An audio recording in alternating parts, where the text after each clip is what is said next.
Rewari today, खबरें जो सबसे पहले पहुंचाए आप तक।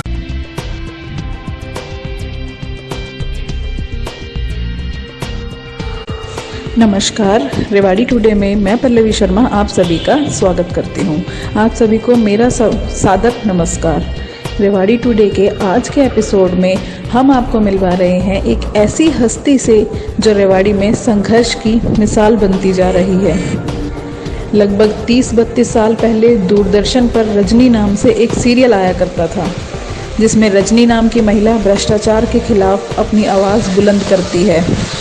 ठीक इसी तरह रेवाड़ी में भी एक रजनी समाज सेविका के रूप में महिला भीड़ में से निकलकर अपनी पहचान बनाते हुए आगे बढ़ रही है और उनका नाम भी है रजनी शर्मा। वह जेब से खाली मगर दिमाग में कुछ करने का जुनून उसे आम भीड़ से अलग करता है। लोकहित सोसाइटी नाम से चला रही सामाजिक संस्था मानो उसके परिवार की ही एक सदस्य है, जिसको पालने पोसने में वो जी जान से लगी होती है। उनका सामाजिक कार्य इस कदर सर चढ़कर बोलता है कि वह अपनी पूरी तनख्वाह समाज में ही लगा देती हैं। वह बात और है कि लॉकडाउन के कारण उन्हें 3 महीने से तनख्वाह ही नहीं मिली है।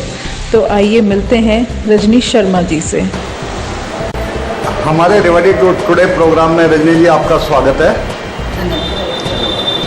जैसा कि हम देखते आ रहे हैं कि आप समाज सेवा के क्षेत्र में काफ़ी योगदान कर रहे हैं और आपने एक सामाजिक संस्था बनाई है जिसके मार्फत आप गरीब बच्चों की मदद करना और बेसहारों को सहारा देना, इसके लिए आप कार्य करते हैं। आखिर आपके मन में ये विचार कैसे आया और समाज के लिए समर्पित होने की भावना कैसे आपके मन में आई?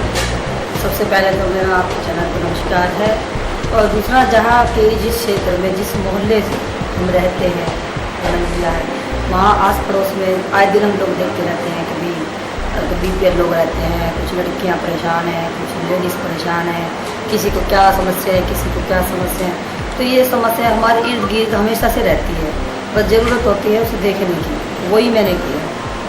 तो आपकी संस्था लगभग कितने साल पुरानी है और इस दौरान आपने कितनी उपलब्धियां हासिल करी?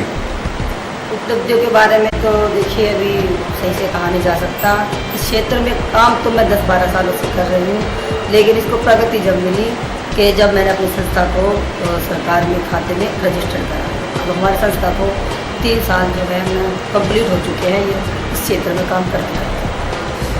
जैसा कि आपके पीछे से हमें कुछ सुनने को भी मिला कि आप कहीं एक तरह से काम भी करती हैं और गैर सरकारी संस्था की तरह ही एक तरह से टेम्परेरी बेसिस पे गवर्नमेंट जॉब करती हैं। तो आपको जो सैलरी वगैरह मिलती है वो भी सुना है कि आप उसको भी समाज सेवा में यूटिलाइज़ करती हैं, उसको भी वहीं इस्तेमाल करती हैं। तो इस बारे में आप क्या कहना चाहेंगे? ऐसा है, समाज सेवा जिसके मन में होती है, सैलरी मिले ना मिले, उससे पहले ही मैं सारे ये काम करते आ रही हूँ। लेकिन चलो नौकरी लग गई है, ये भी इन लोगों की दुआ है जो मेरी नौकरी लग गई है। तो इसलिए मैं ऐसा नहीं समझती कि भाई अब मेरे पास जो है सैलरी आ गई है तो इसको मैं खर्चूँ या नहीं खर्चूँ। काम तो ये शुरू से ही हो रहे हैं, तो अब जो सैलरी तो कोई मायने नहीं रखती है, काम तो करना है तो करना है। आखिर आपके मन में ऐसी भावना अचानक एकदम कैसे आ गई कि भाई जो एज होती है एक तरह से अपने लिए जीने की, उसको छोड़कर आप समाज के जीने की जो भावना है वो एकदम कैसे उत्पन्न हो गई आपके मन में? क्योंकि मैं खुद एक बीपीएल परिवार से संबंध रखती हूँ, छोटा परिवार है, मिडिल परिवार है, तो गरीबी तो शुरू से ही नज़र आती है, खुद के घर में भी नज़र आई थी। तो सोचा चलो खुद पढ़ लिख के थोड़ा ज्ञान हो जाएगा तो और लोगों की भी मदद कर पाऊँगी। इसी भावना से ओतप्रोत होकर मैंने पढ़ाई की और फिर इन लोगों की सेवा कर रही हूँ। आपको समाज से किस तरह का रिस्पांस मिला जो आप कार्य कर रही हैं गरीबों के लिए या ज़रूरतमंदों के लिए? समाज से जो आपकी अपेक्षाएं थी वो कितनी खरी उतरी? समाज में हमारे यहाँ सभी जो लोग अब तक मुझे मिले हैं, सभी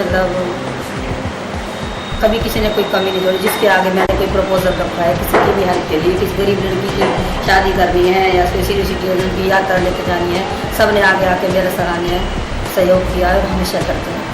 आपने जैसे कहा कि मेरी संस्था को 3 साल हो गए, क्या सरकार ने कभी आपकी संस्था की तरफ ध्यान दिया कि जो व्यक्ति जो महिला समाज के लिए इतना कर रही है तो उसे किसी तरह का सरकार का सहयोग मिलना चाहिए। इस बारे में सरकार का कोई आपके पास कोई जवाब आया ऐसा या प्रपोजल आया हो कि इस हम तरह आपकी का अभी संस्था तक को तो- मदद करना अभी चाहते तक हैं? तो इस तरह का कोई अभी प्रयास सरकार का मेरी तरफ से, संस्था की तरफ से कुछ हुआ नहीं है। तो आगे संस्था को आप चलाएंगे तो संस्था की क्या क्या आपके उपलब्ध वो रहेंगे, एम क्या रहेगा, इसका टारगेट क्या रहेगा कि मैंने संस्था को कहाँ तक लेके जाना और उसमें किस किस तरह के मैंने कार्य करने, इस बारे में आप क्या कहना चाहेंगे? जैसा कि मेरी संस्था में विदित है कि भी 14 संविधान संविधान मेरी संस्था के अंदर है जिसमें हम काम करते हैं और उसका कार्य क्षेत्र भी काफ़ी बड़ा हुआ है। स्टार्टिंग से हमने ये लिखवाया कि अभी हम गरीब बच्चों के ऊपर फोकस करेंगे। कोई गरीब बच्चे हैं कुछ लाइफ में कुछ करना चाहती है, ज़िंदगी में आगे बढ़ना चाहती है, लेकिन अपनी आर्थिक स्थिति के कारण कुछ कर नहीं पाती है और उनको ध्यान में रखते हुए उन्हीं पे ही फोकस करेंगे और समय समय पर हमको सहयोग संस्था हमेशा रहेगी। तो आप जो सामाजिक व्यक्ति हैं, जो समाज के प्रतिष्ठित लोग हैं, उनके बारे में आप क्या संदेश देना चाहेंगे अपनी संस्था के प्रति तरफ से? मैं संस्था की तरफ से जो भी प्रतिष्ठित लोग हैं, मेरी संस्था को जितने लोग अब तक जानते हैं, उन्होंने तो अब तक मुझे हमेशा ही योगदान दिया है अपना। बहुत अच्छे प्रयास भी रहे हैं उनके और आगे मैं उनसे ये उम्मीद रखती हूँ कि अगर हमारे संस्थान को गरीब बच्चों के लिए कुछ भी उनके भविष्य को ध्यान में रखते हुए कोई किसी प्रकार का आयोजन करते हैं तो वे उसमें अपना सहयोग जरूर दें, क्योंकि उनके सहयोग की अत्यधिक आवश्यकता है। आपका हमारे कार्यक्रम में आने के लिए हार्दिक धन्यवाद। बहुत बहुत धन्यवाद मुझे भी बुलाने।